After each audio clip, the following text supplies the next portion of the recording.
எடுத்துக்க போகிறோம். இப்போ g of xோட ஃபங்க்ஷன் என்ன? g of x. இப்போது g of xோட வேல்யூ என்ன? x minus 2/3. இப்போது gயோட ஃபங்க்ஷன் என்ன? x minus 2/3. இப்போ இந்த xக்கு பதிலாக x minus 2/3 அப்ளை பண்ணணும். So x minus 2/3 minus 2 divided by 3 which is equal to, இப்போ இந்த 3 LCM எடுக்கணும்.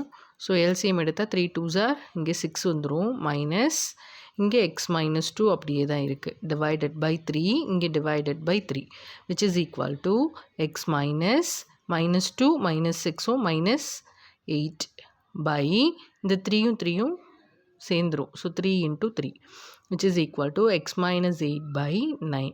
இப்போ நம்ம என்ன அப்ளை பண்ணணும்? g of 1/2, அதாவது xக்கு பதிலாக 1/2